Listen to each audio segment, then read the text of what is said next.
Hello, hello. I'm Lucy Ross, and this is Talk Cinema. And today, with our cinema expert, Sanjeev Gupta, we pay homage to one of the most popular films of all time, an unforgettable Hollywood masterpiece. I don't think I need say more. I'm sure you all know the film we're going to talk about today. Casablanca.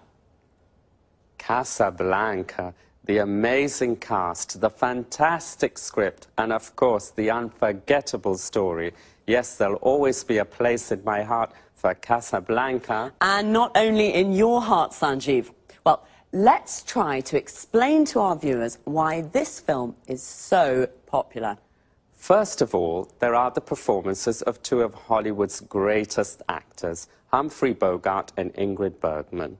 And secondly, it's a film that was able to bring romance together with the serious theme of resistance to the Nazis. The end result is a passionate love story brimming over with emotion. Yes, you just can't forget the wonderful performances of Humphrey Bogart and Ingrid Bergman. Could you run through the plot for us, Sanjeev, just to jog our viewers' memories? Sure. Casablanca takes us back to a wartime Europe of Nazis and freedom fighters. The film, directed by Michael Curtiz in 1942, focuses on the character of Rick Blaine, a cynical American who has escaped from occupied France to open an upmarket jazz bar in the Moroccan city of Casablanca. He has to choose between his love for Ilsa and his duty to help her husband Laszlo, a resistance leader, to escape from Morocco to continue his fight against the Nazis. Ilsa first met and fell in love with Rick in Paris. She believed her husband had been killed by the Nazis. When she discovers that Laszlo is still alive, she leaves Rick abruptly without explanation and returns to Laszlo, leaving Rick feeling betrayed and bitter. In the end, Rick sacrifices his love and helps Laszlo and Ilsa to escape to Lisbon. Wow, that's it, yes. Who can forget Rick's famous line to Ilsa as she gets on the plane at the end of the film? "We'll always have Paris." That's true.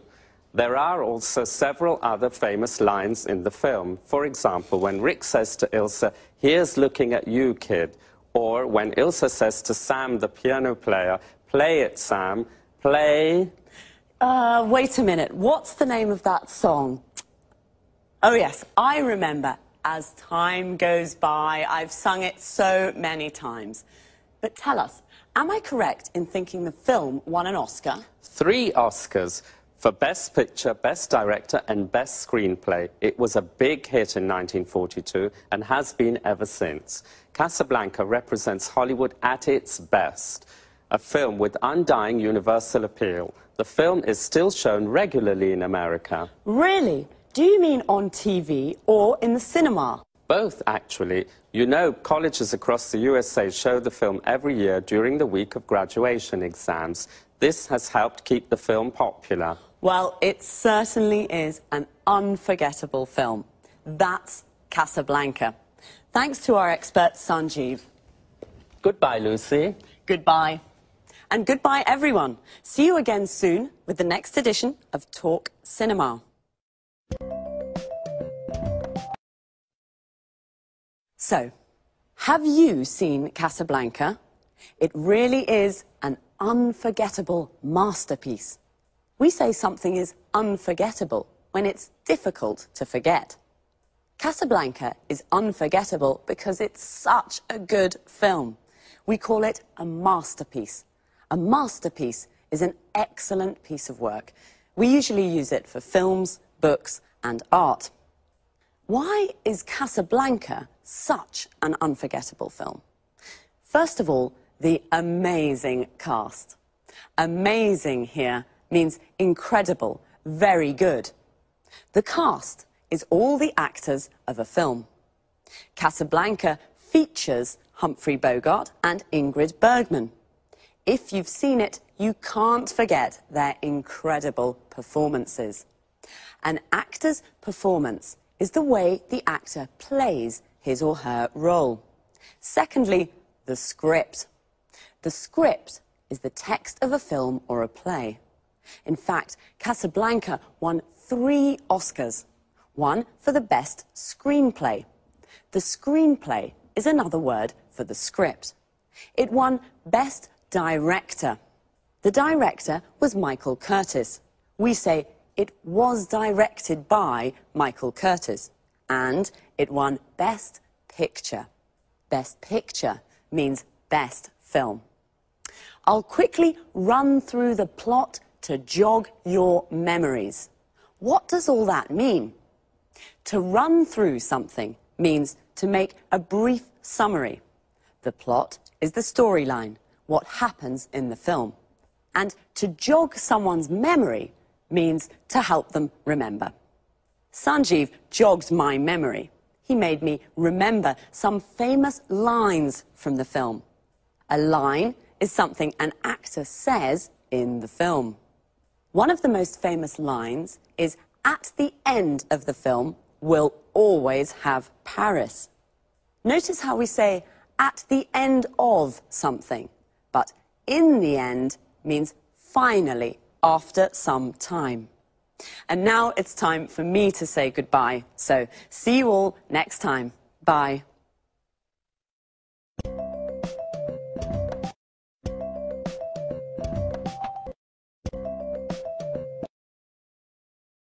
Good morning and welcome to this week's edition of the Travel Programme. In the studio with me, as always, is Christine Oteng, our travel expert. Good morning, Lucy, and hello to everyone.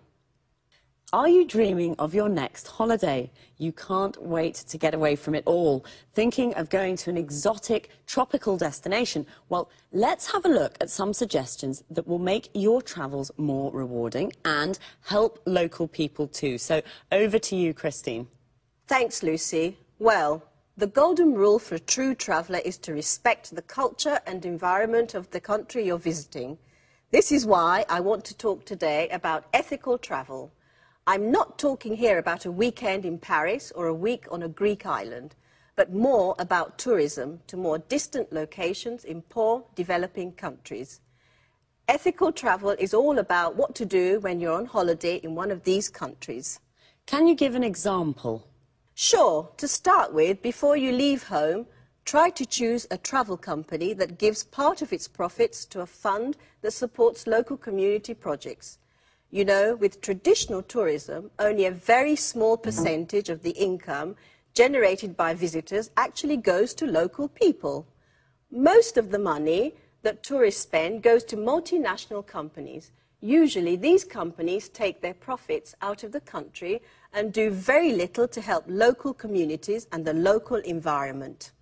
You're right. The tourist industry can be a very cutthroat business. So, do you have any other suggestions on how we can travel ethically? Sure. Choose a resort that is built with local materials in the local style, or stay in local family-run hotels. Shop and eat where local people do. Use public transport and try to learn a few words of the language before you leave home. The only way to really get to know a country is to get in touch with local people. So, it can be useful to read up on the place you're going to visit and its culture before you leave home. Of course, tourists usually see the local culture as something colourful and exotic without really understanding it very well. It's important, though, to learn about local traditions and to respect them. Do this and your holiday will be a much more rewarding experience. One more thing. Do remember to always ask before taking photos.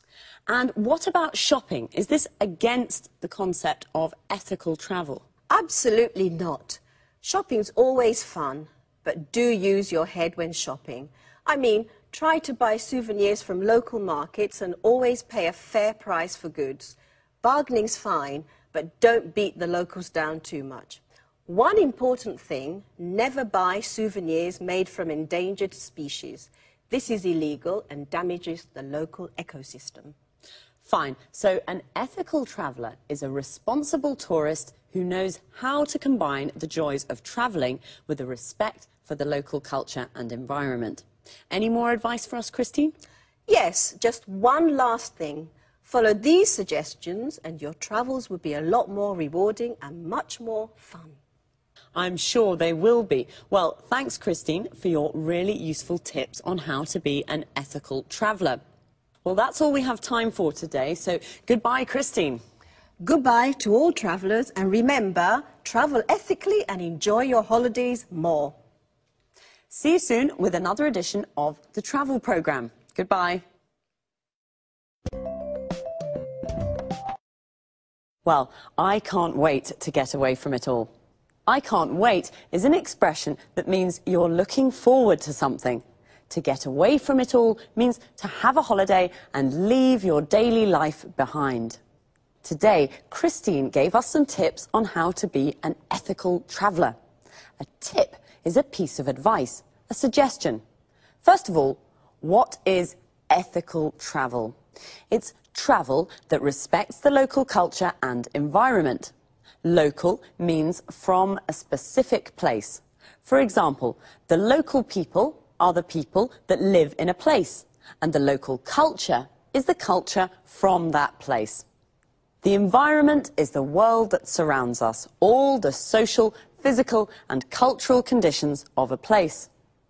Christine gave us a golden rule, a rule that should not be broken. The golden rule for an ethical traveller is in fact to respect the local culture and environment. She also suggested choosing a travel company that gives some of its profit to local communities. A community is a group of people living in the same area. A travel company is a company that organises tours to various parts of the world. And you should read up on the place you want to visit. To read up on something means to research and get information about something. The best place to stay is in a family-run hotel. Family-run means it's owned and managed by a family. And when you go shopping in a market, bargaining is okay. To bargain means to decide the price with the seller. If something costs $20, you bargain to pay $15. But don't beat the locals down too much. To beat someone down means to force them to reduce the price of something. That's all for this week. See you again soon.